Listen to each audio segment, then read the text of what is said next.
both agree on. But let's not forget the fact that when you had a chance, you didn't do it. With that, I yield back. Members are advised to direct their remarks to the chair and not to individual members.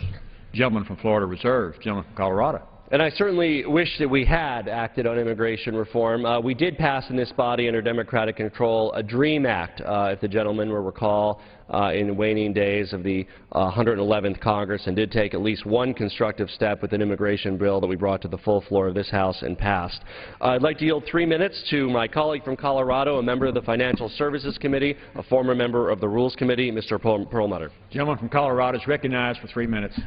Thank you, Mr. Speaker. First, I want to address House Bill 3309, the Innovation Act, which is generally a good bill.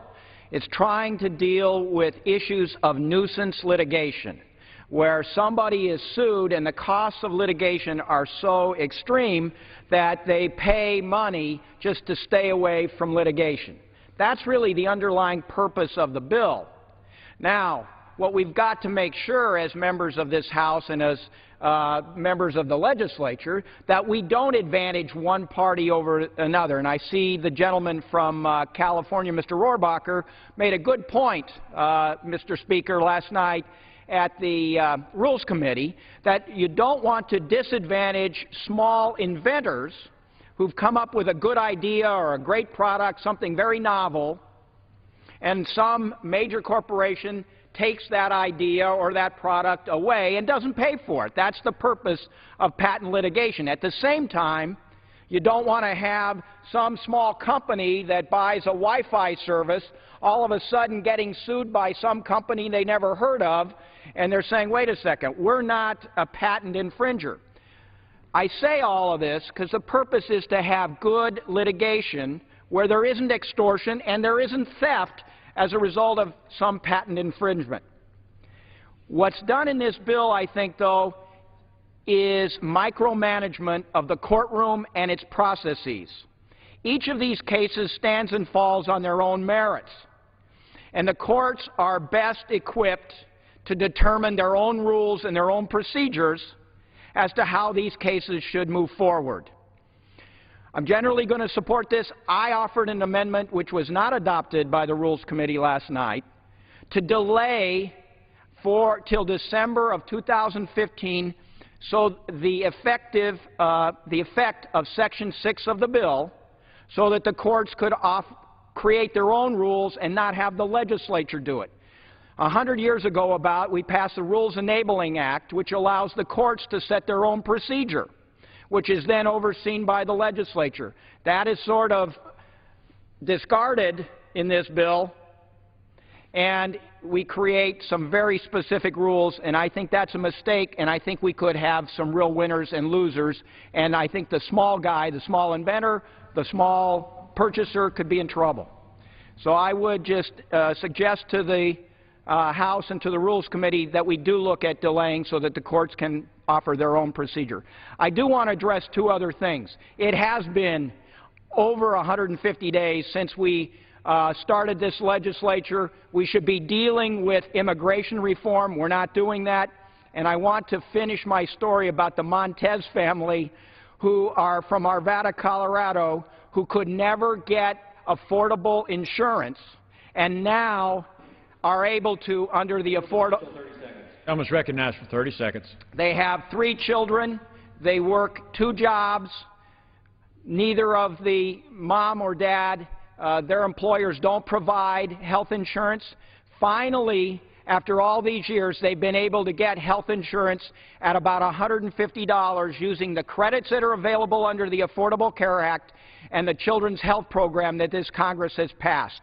These people have health care for the first time in their marriage, which has been for a couple decades, and they are very thankful.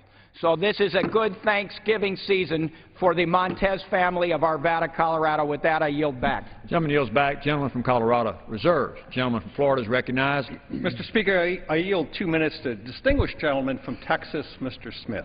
Gentleman from Texas is recognized for 2 minutes. Mr. Speaker, I thank the gentleman from Florida for yielding me time. Mr. Speaker, I support H.R. 3309, the Innovation Act, and the rule we are debating now. This bipartisan legislation brings much-needed reforms to our patent litigation process, which continues to be plagued by patent trolls. Patent trolls use weak patents to extort millions of dollars from innocent business owners through demand letters and frivolous patent infringement lawsuits. Businesses are forced to decide between years of costly litigation or a settlement.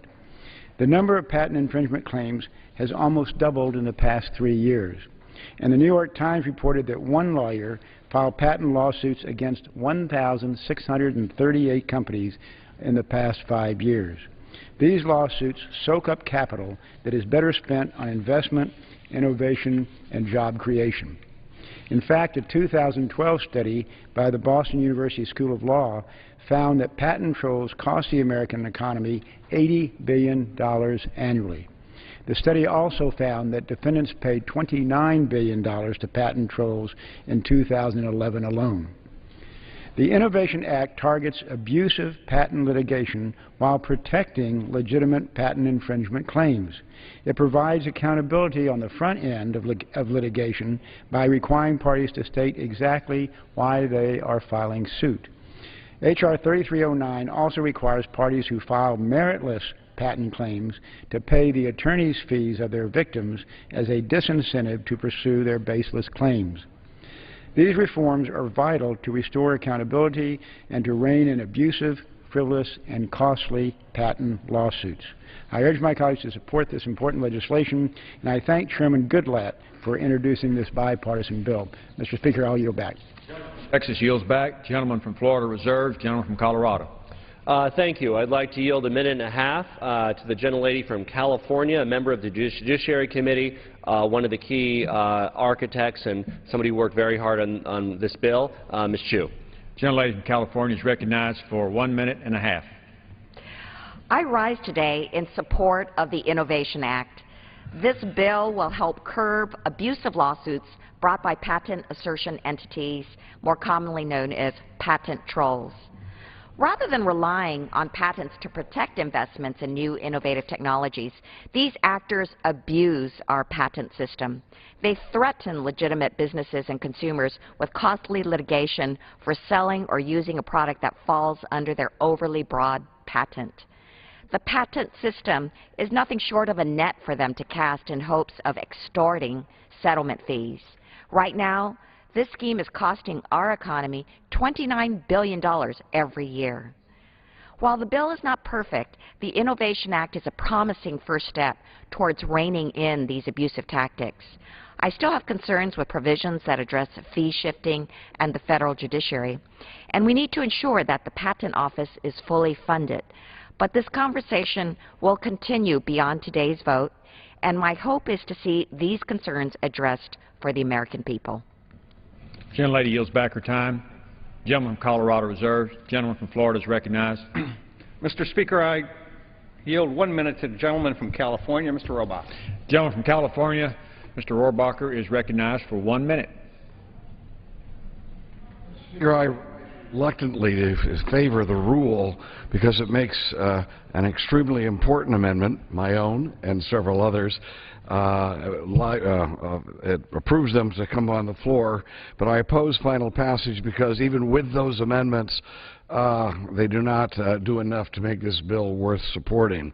One of the most important amendments made is my amendment, as I stated, which would strike the section of this legislation which eliminates for the small inventor, for the independent inventor, the right of judicial review if he is being mishandled, if his case is being mishandled by the patent system. And let me just note that if indeed this was to protect, if we were going to protect the little guy, if that was the purpose of this bill, there wouldn't be a question here. But here we are eliminating the little guy's right to even go to court if he's being mistreated by the patent system.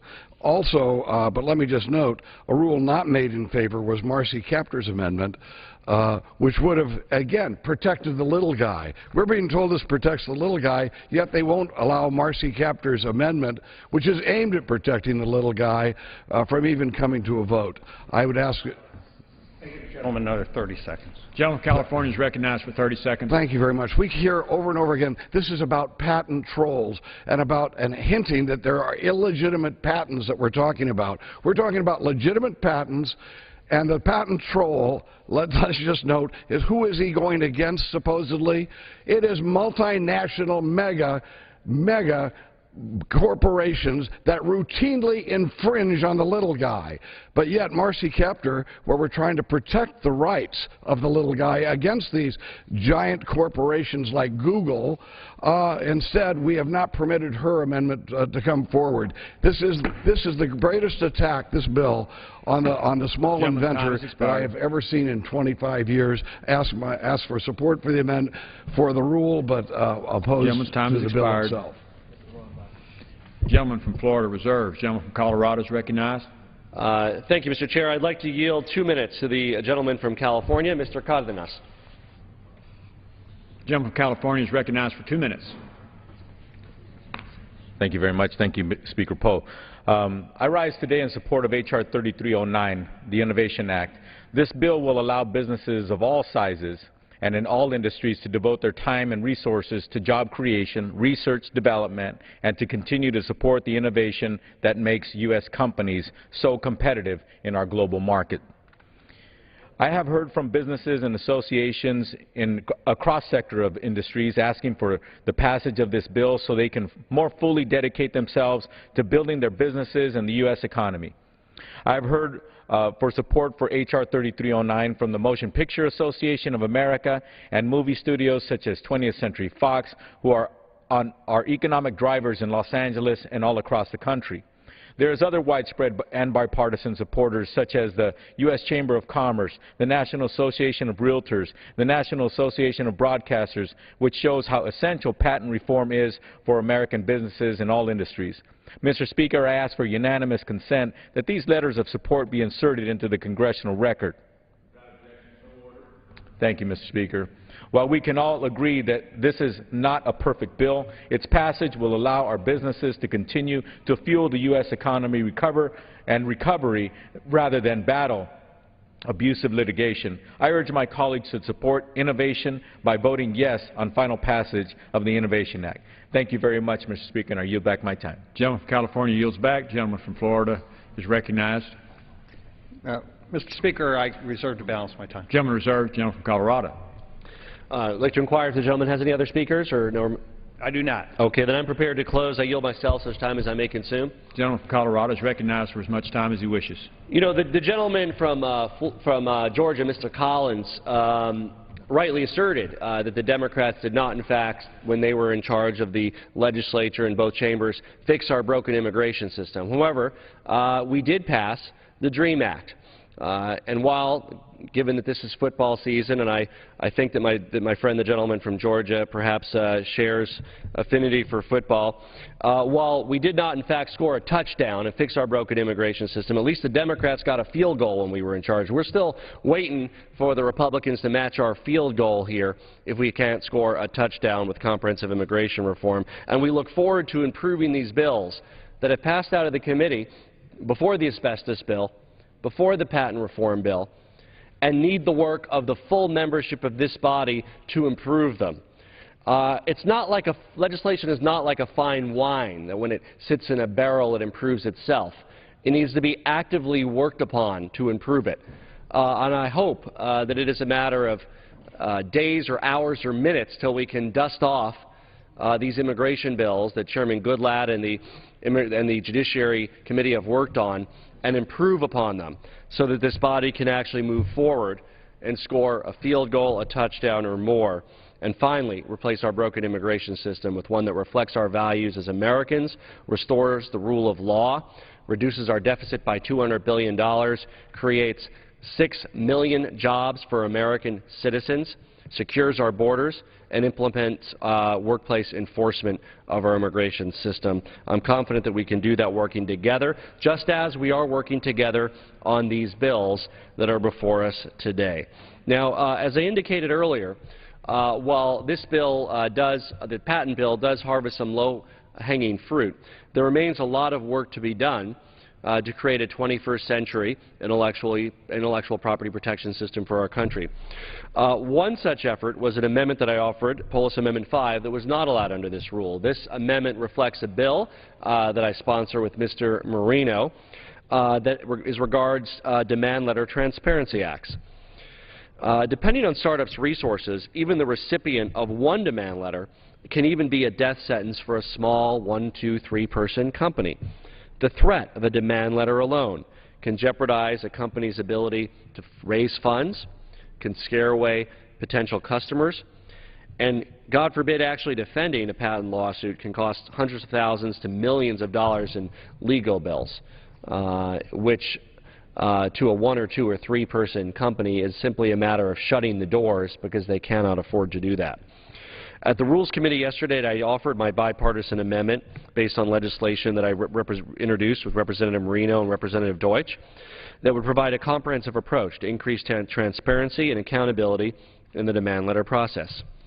And while our amendment was not made in order, I'm grateful we did include at least some slight provisions regarding who owns shell corporations. Amendment 4 was allowed. We plan to continue to press forward on the need to address this issue through meaningful legislation. Our bill would require certain entities to provide additional disclosure information to the PTO and to the demand letter recipient so that these startups and mom-and-pop restaurant owners and stores will know who's sending these demand letters and whether the claims they're making are truthful or grounded at all or just a scam. Our bill would establish a searchable and accessible public registry of demand letters and clarify that the Federal Trade Commission could use its authority to impose civil penalties to go after patent trolls. While the FTC has announced its intent to investigate PAEs, our bill would clarify the FTC's role to use its enforcement powers against PAEs who engage in unfair and deceptive trade practices defined as a violation of the provisions of our bill. Our amendment would prevent patent trolls from hiding behind anonymous shell companies, empower defendants to take collective action and share information and increase reporting so the regulatory authorities and the PTO are on alert as to which patents are being frivolously asserted by whom. In conjunction with litigation reforms that are proposed in this underlying bill, our proposal would produce a more robust patent market and a more productive and predictable and competitive economy. Our proposal is supported by a diverse group of individuals and organizations, including Dish Network, Public Knowledge, the National Restaurant Association, the Electronic Frontier Foundation, the National Retail Federation, the Direct Marketing Association, the Mobile Marketing Association, the Association of American Advertising Agencies, and the Hotel and Lodging Association, among many others. Mr. Speaker, for once this body is moving forward on bipartisan legislation that will help spur innovation and economic growth.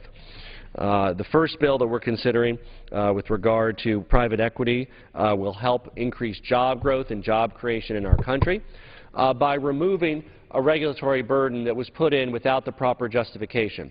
Private equity funds had nothing to do with the meltdown in 2008 and 2009, nor do they represent any systemic risk to our economy. They simply allow people to aggregate their resources to buy stock equity in companies. We have a cap on the debt-to-equity ratio of 2 to 1. And they do what they do, and people earn money and people lose money, and that's how the economy works. But there is absolutely no systemic risk.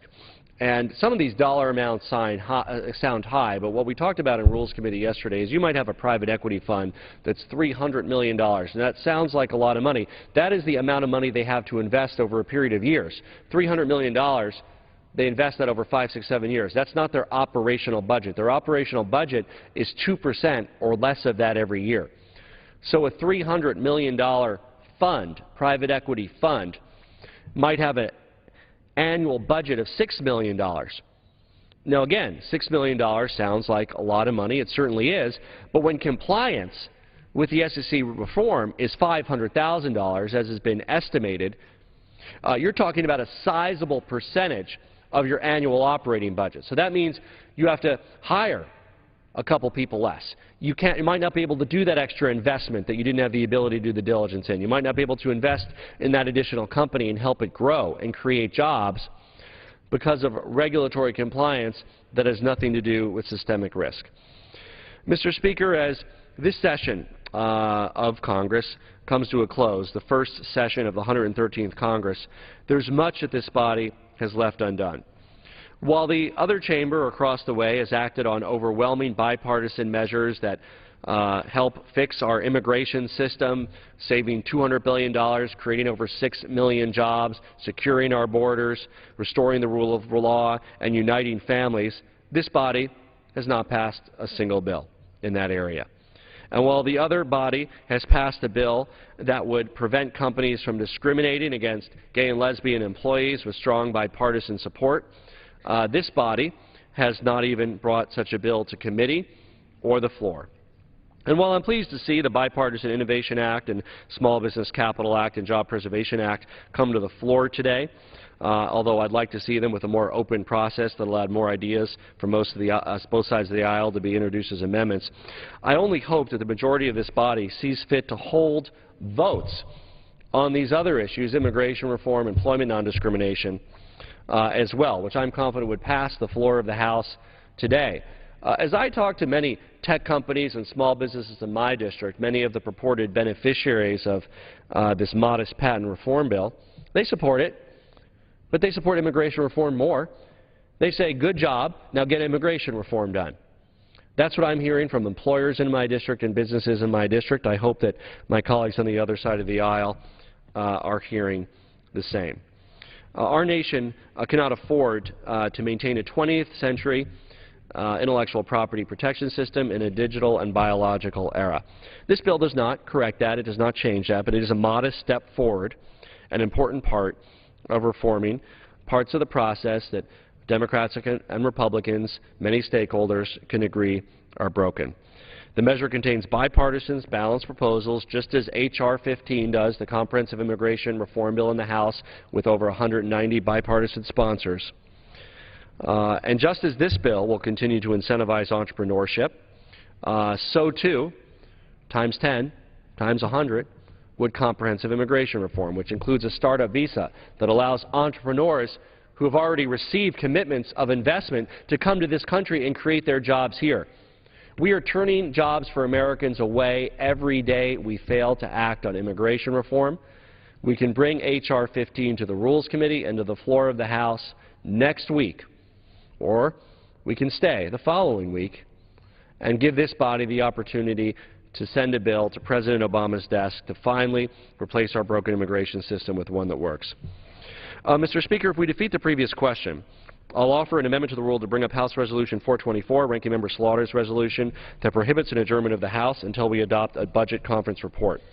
This body should not adjourn until we have completed a budget conference report that could help prevent a second government shutdown and prevent a fiscal crisis. Mr. Speaker, I ask unanimous consent to insert the text of the amendment in the record along with extraneous material immediately prior to the vote on the previous question. Without objection, so ordered.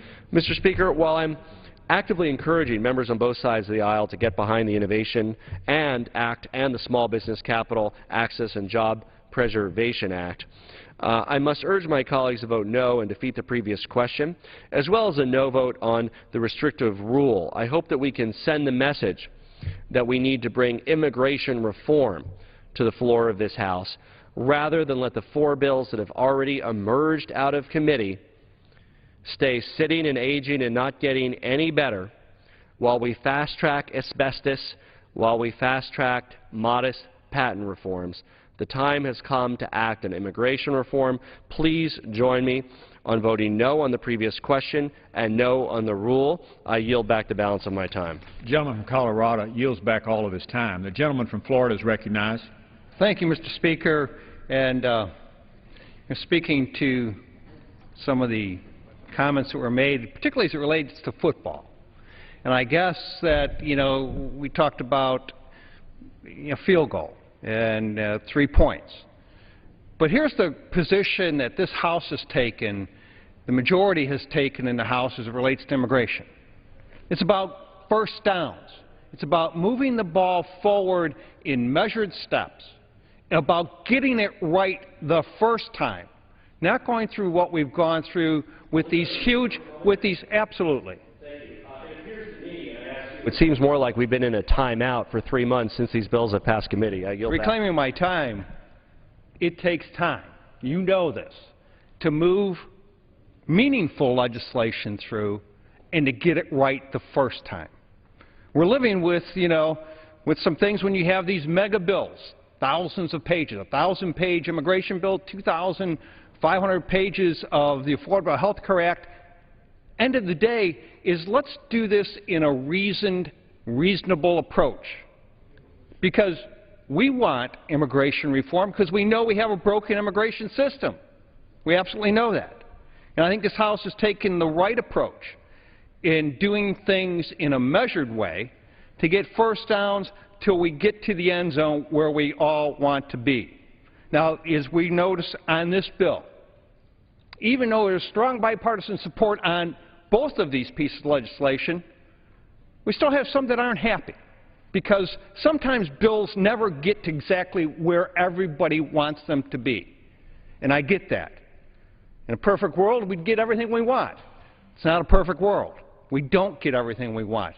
But it is about moving the ball forward.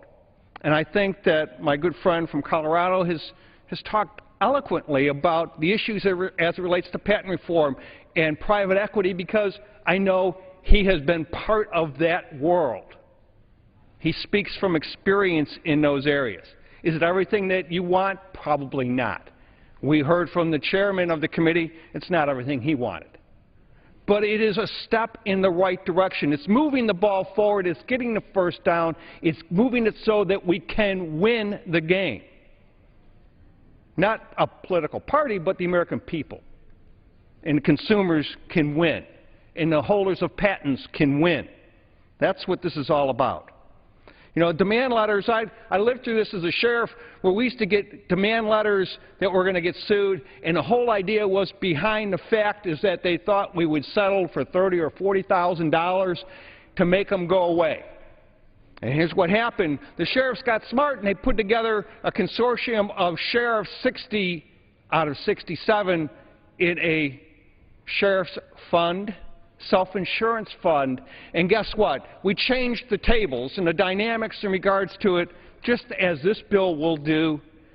What we did is we said, guess what? We're no longer going to be blackmailed into giving money. On a legitimate case, you're going to settle. But on a case where it's frivolous, we would say, no thanks. Let's go to trial, and they never want to do that because it's expensive on their end, too, particularly when they could wind up paying for that. So, Mr. Speaker, a lot has been said today, and I think a lot more is going to be said after we pass this rule. So, Mr. Speaker, as we talk about what I think is fair, that abusive patent legislation or litigation is a growing problem, we've heard that from both sides today. Under our current patent system, small businesses and startups simply don't have the resources to compete with the patent trolls. They are easy targets, they routinely settle, and regardless of the merits of the case, to avoid hefty legal costs.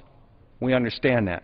Therefore, it's important that we level the playing field for our innovators. Those are innovators that actually create something, an idea out of thin air, and create something that can be turned into jobs in the future. Regardless of where the members of this body fall on the underlying legislation, it seems that we're all in agreement that we need to combat this destructive practice. We're also in agreement that we need jobs. The rule provides for consideration of a bill that will give small companies more access to capital, more opportunities to grow, more opportunities to create jobs. The rule makes in order important germane amendments addressing this.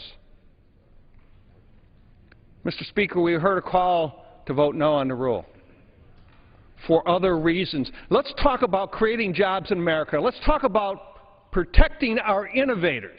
Let's not get caught up in the politics of the day. Let's do the right thing for the American people today, the thing that is going to be heard today in this House. Let's vote on a rule and let's pass that rule. I support this rule, and I encourage my colleagues to vote yes on the rule as well. Mr. Speaker, with that, I yield back the balance of my time, and I move the previous question on the resolution. The gentleman from Florida yields back all of his time. The question is on order, and the previous question on the resolution. Those in favor say aye. Those opposed, no. No. Opinion of the chair, the ayes have it. Gentleman from Colorado. On that, I request the yeas and the nays. The yeas and nays are requested. Those favoring a vote on the yeas and nays will rise. A sufficient number having risen, the yeas and nays are ordered. Pursuant to Clause 8, Rule 20, further proceedings on this question will be postponed. Pursuant to Clause 12A, Rule 1, the House will stand in recess subject to the call of the Chair.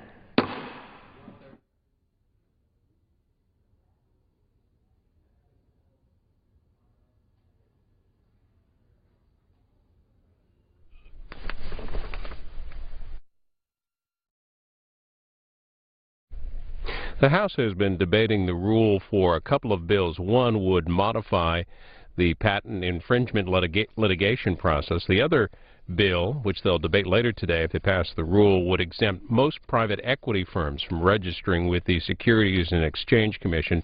The White House opposes that bill. We'll have live House coverage when they return for that rule vote momentarily here on C-SPAN.